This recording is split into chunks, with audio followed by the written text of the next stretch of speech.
এখন আমি যাচ্ছি ঝিঙ্গা বিকতে। পিকআপ ভ্যানটাকে ওভারটেক করে দিলি, তার কারণ ও দাঁড়ান ছিল। পিকআপ ভ্যান পাইরান গেলি, বাঁধ পাইরান গেলি, বলছিল আলি কেন তোলা খার পাইরান গেলি, অ্যামাজন জঙ্গলে ঢুকে গেলি। ঝিঙ্গাটা সাইজ দেখছো একদম বুর্জ খলিফা। অ্যামাজনের জঙ্গলে এনাকোন্ডা বাইরে যাবে, এই জন্য জোরে গাড়ি ফাটাতেছিলি শালা। গাড়া ঢুকে গেলে এখানে পড়ে যাচ্ছি। পুষ্পা দামদার আগে আগে যাচ্ছে, বিড়িটা কেমন টানছে দেখো, বস বস। সামনে দেখা গেল একটা পাড়া, পাড়াটা ধরে ঢুকলি সে ধারে বাইরে গেলে।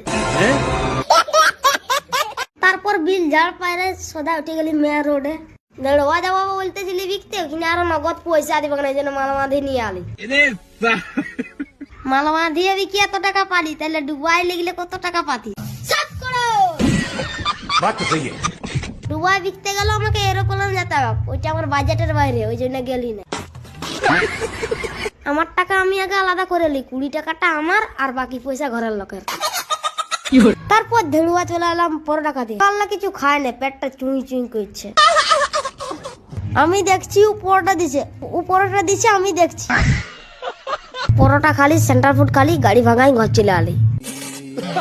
ঘর আলি, ব্যাগটা রাখলি, ছিঁড়া কাটটা ঘুমানো ছিল, বিছাই দিলি।